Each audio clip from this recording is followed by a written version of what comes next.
Hey, what's going on, guys? It's Jack, back again to talk about the solo Horrific Visions runs as a healer for the Stormwind edition. Alright, to start us off, there's going to be 5 different zones that you have to be clearing in Stormwind. You're going to have the Tainted area, the area that you start in, which is going to be that central square, followed by 2 Corrupted zones, which are going to be the more easy objectives that you'll see on your map, followed up by the Lost area to finish things up. So throughout this, I first started by clearing out the vision, the central vision there. You'll also see these dark puddles on the ground, which will give you a small damage increase, and it's very important to start utilizing those to their full advantage, and kiting is extraordinarily important through these. Some of the most deadly mobs you'll have are, in this area in particular, there'll be the Footmen, who have that repel attack, which will reduce their damage and reflect it back. You'll have the Void Weavers, which have a Mind Flay, which is very annoying and very frustrating to deal with, and you also have to deal with any of the psychic screams that are going to be coming out from those mobs. To round out this zone, you're also going to be having a couple of the Heart Piercers in here as well. Their single target shot, which locks onto your position, locks it into one singular position that you can later dodge, is pretty annoying to deal with, so line of sight is very important. So I did this in 2 pulls, make sure I grabbed everything in together, and I worked to optimize myself in this run by having damage potions with Unbridled Fury, flask, food, augment rune buff. I even got a intellect scroll as well to fully take advantage of everything that was needed in this area. So the first route that I end up taking is the Dwarven district.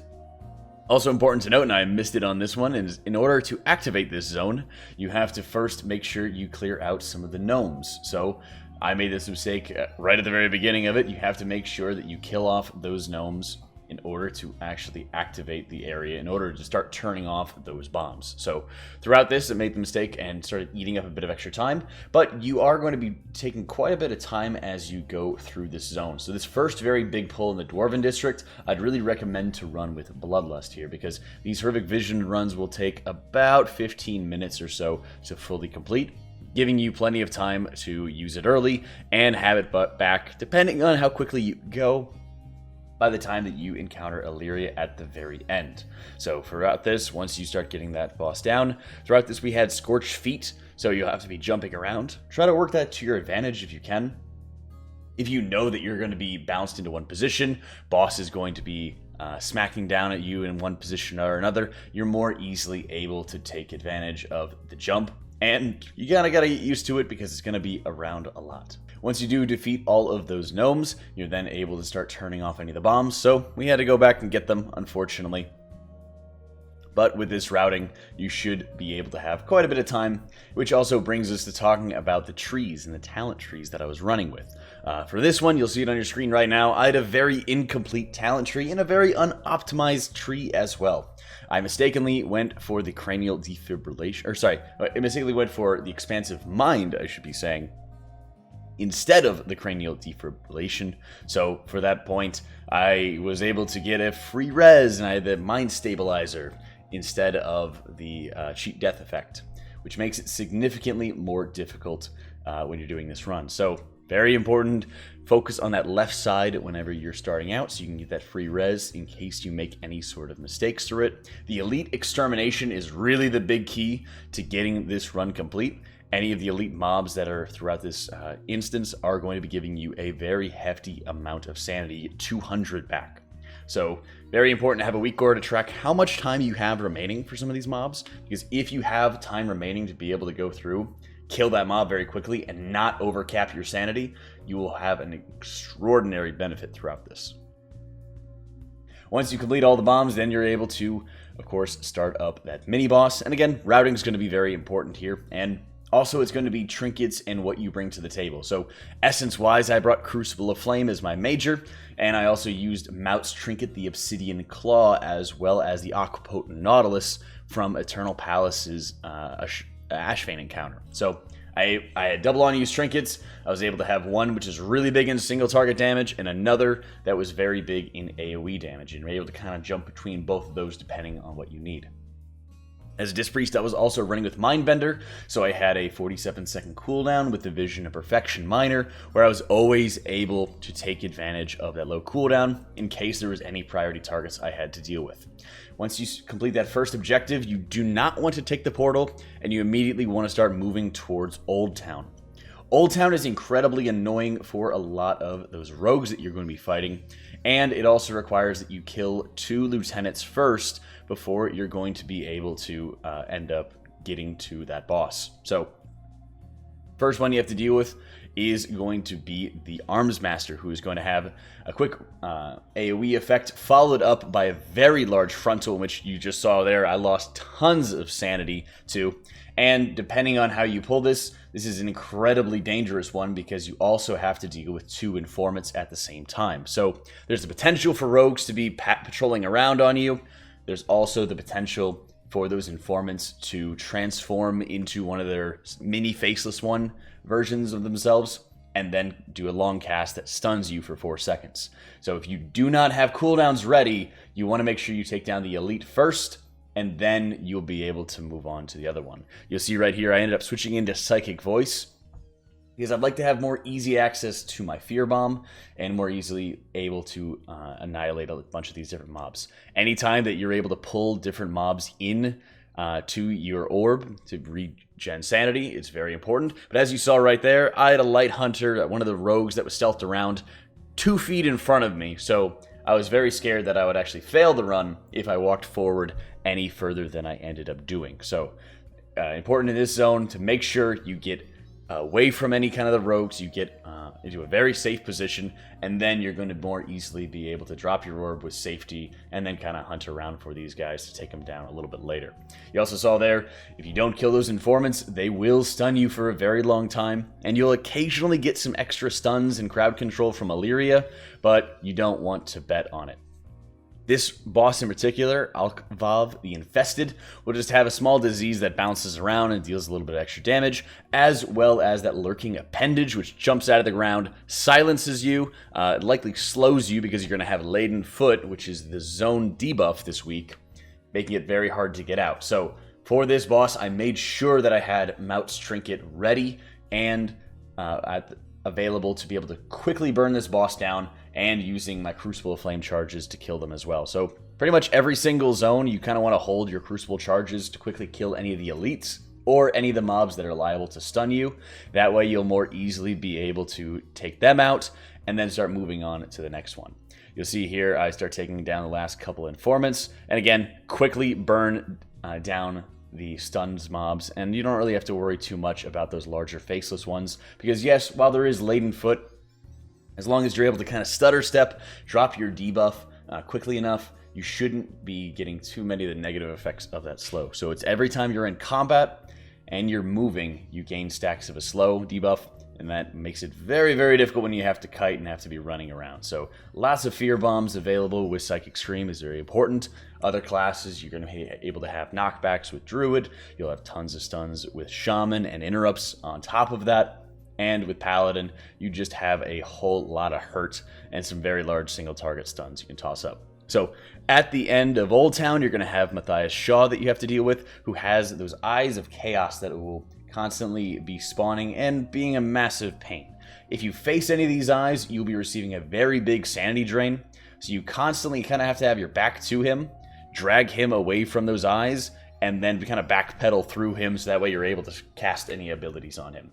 Once again, any opportunities that you have to save trinkets or save abilities to quickly kill him is incredibly helpful. One of the things that you can do is start running to that first elite in this zone first, using some cooldowns, and then working to kill that one of the other elites second, and take a little bit more time for it. So if you have to deal with Alkvav first as an example, that's very good. And you want to be able to pop cooldowns on him because a lot of his spells are more slowed. They'll drain your sanity much more rapidly. And as long as you're taking on the first lieutenant, you'll have much easier time as well. Once I completed Old Town, I immediately ported back. I did this so that I would more easily deal with the sanity drain, because if you have to walk all the way through Old Town to be able to get into the trade district, there's a lot of sanity drain that goes on in the process. Most of the mobs in the trade district aren't too... They don't really stun you, they don't really bother you too much. There's just a bit of damage when you have to deal with the Tormentors. These Tormentors are going to have a long cast of Mental Assault, which will constantly be channeling, and if you knock them back, they're liable to continue casting it as well. You'll have the Burrowing Appendages, which will keep you in combat for a long time, so keep in mind that you may want to be able to stun these.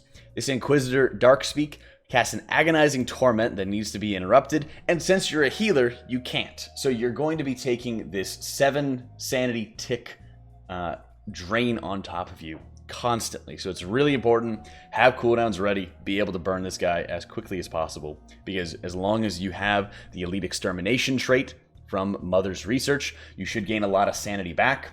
But it's also important to note that he will absolutely mess you up if you allow him to cast for too long. The sanity drain on some of these guys, because you cannot interrupt them, is so ridiculously powerful, and you need to be able to take your time at some of those moments. The next elite that you have to fight into the zone will be casting the chains that will silence you and start dragging you a little bit closer in towards the boss. So at this point, you need to be able to, again, make sure you're quickly able to get your sanity back. This is a little bit suboptimal what I do right here, where I start popping one of my orbs and then pull the Slave Master into me. Again, because I will be gaining my sanity back by killing this mob. So this is more of a testament to, if you have a bit better routing, like I took a bit too much time, for example, in the Dwarven district to get myself started, and I wasted some time there. If I had not done that, I would have had a bit more sanity to kill this boss and not overcap. So keep that in mind, and also look at those Chains of Servitude when you have Scorched Feet, as you want to make sure that you don't accidentally jump into the boss and get stunned by failing that mechanic.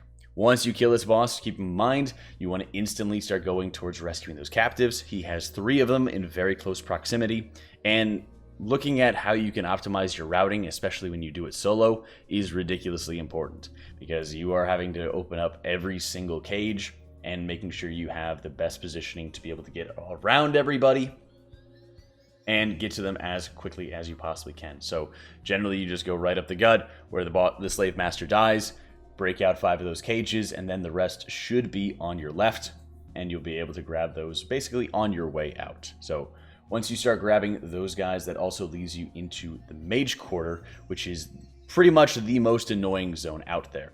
Also, make sure you note that if you are still in combat, you're going to have to quickly kill off any of those mobs like I did with the Burrowing Appendage. Otherwise, you'll not be able to break them out of their cages. So staying in combat, especially when those mobs are up, is incredibly frustrating. And you'll even see here this last Shadow Caller. I want to be able to break out all those mobs, but you have to burn them down first. With these bonus zones, it's also important to note that depending on the week, depending on what level your cloak is going to be, there's going to be different upgrades that you'll be looking for. So like 1 through 5, for your cloak upgrades, all you have to do is kill the end boss. When you're going through 6 through 11, you have to start doing those corrupted areas. So these are going to be the easier zones. And as we get to the Mage Quarter, that's for cloak levels 12 through 15, and these are going to be the lost zones, which are going to be substantially higher sanity drain and substantially harder. One of the most annoying things about this zone is you're going to be going into it with laden foot, and you're going to be having to deal with all these crawling corruptions all over the place. It makes it so you stay in combat for a significantly longer amount of time, and you need to quickly get into one of these zones, one of these little garden areas, before you just get completely overwhelmed. The Burrowing Appendages are a pain to deal with, the Laden Foot is a pain to deal with, and you have to shut down the Portal Masters, all of which have similar abilities to what we've seen prior. So since the Burrowing Appendages, they seem to go immune or just not take as much damage when they're burrowed, they can stay up for quite a while. So if you're able to add a couple dots to those or make sure you greater prioritize them, then wonderful. You'll have the Boundless Corruption who's sitting in the middle of the room, and encountering this mob is all about, again, prioritizing your cooldowns, dodging the Chaos Breath, and once again, taking advantage of the Stutter Step when you have Laden Foot. You don't have to move too much to avoid a lot of these abilities, but it is really important that you're constantly trying to kill any of the small adds that are around him, because if you're going into this area with low sanity, getting stunned, taking extra damage by sitting in any of those void zones is incredibly debilitating, and it's going to waste a lot of extra time that you really just do not have. Once you start killing that guy in the middle, you'll start seeing a lot less of the creepy, crawly corruptor dudes running all over the place, giving you the opportunity to start taking care of some more of the Portal Keepers. Now there's 2 elites in this zone, which means, once again, if you have the Elite Extermination trait, you want to be able to take advantage of these kills very quickly before you even think about using your last orb. For me, I quickly killed both of the elites in the area, so by the time that I got to Zardeth the Black Claw, I had 3 of the Void Portal Keepers already down. And once again, toss my Mount Trinket onto the boss, and he will have to deal with just a regular spam cast Void Bolt. It's pretty annoying, and he will be having a Rain of Fire. I chose to not go through those burrowing appendages because they keep you in combat for a very long period of time, and with Laden Foot, it's much more difficult to dodge them. I also didn't get every single chest in this zone. Once you have Clear Sight, which comes at row number 3 in your technology upgrade, you'll be able to start seeing a lot of the chests in the area. And while they do give some pretty good amount of corrupted mementos, if you're in a rush or you have to backtrack too much, the sanity drain is just too heavy that you can't really sustain it. This final boss in the Mage Quarter is probably the most difficult as a healer, but he also takes a very long time to get to begin with. I got to this boss with very little sanity left remaining, and I just popped my orb. And as a priest, you have to play this very particularly. As other healers, maybe even more so. You will have a number of very annoying abilities, so how you sequence your damage is ridiculously important. Previously, you saw how I engaged the boss, where I just popped all my cooldowns on the pull, and usually I was able to burn him down in time. With this boss, I do the same thing, but I get really lucky in the process. So I start off by popping my Shadow Fiend, and of course popping a Crucible of Flame Charge immediately into him. You'll see that with Laden Foot, I'm actually not even able to reach the boss, but because my Mindbender hits the boss, I am then able to break him out of that Frozen Storm, and then he casts a Polymorph on me. The only reason that I actually kill this boss is because I get my second Crucible of Flame Charge off in time, and then I'm able to kill him as a result of the dot. What you need to do with this is have your Mount Trinket ready or any single target trinket ready, wait for him to cast his Arcane Missiles, and then dump all the damage that you possibly can into it. So what you want to do is then wait for him to cast the Arcane Missiles, time your Mount Trinket before it ends, and time your Mindbender so the Mindbender can travel up there. If you're a class like a Shaman who has a handy-dandy Earth Elemental, you're going to want to pop the Earth Elemental before his cast ends. That way the Earth Elemental can rush towards the boss, break him out of his Frozen Storm cast, and then you'll be able to take him down. As you go portal back to the original zone, into that tainted area, you'll be able to encounter Illyria once again. She will have the Eye of Chaos from Matthias Shaw, as well as the Chains of Servitude that you saw from the Faceless One's Slave Master as well. There's a lot of movement on this fight, and a lot of times you have to take advantage of those middle pillars throughout the room. So she'll have the Darkened Sky, creating a lot of different void zones throughout. Keep in mind that because you're in the tainted area, you'll be able to stand in that singular dark circle to get a bit of a damage increase. I use this boss to pop Bloodlust, use all my CDs left at my disposal, and I was able to kill this boss without too much sanity loss, and plenty of sanity left available in the bank. Because you have those portals taking you immediately back where you need to go, it's a significant advantage and reduces a lot of the travel time when you do it. So I did, to start off, the tainted area, followed by one of the corrupted areas, one lost area, teleported back to the tainted area, another corrupted, another lost, and then I went for the boss. Hopefully this helps you guys out. Let me know if you have any questions down below. Let me know if anything else I can help you guys with. Keep in mind, Stormwind and Orgrimmar rotate weekly, so keep an eye on this channel if you'd like to see our run for Orgrimmar when the week changes over. Thanks so much for tuning in, guys. I hope you all enjoyed it. Be sure to subscribe for more, and I'll catch y'all next time.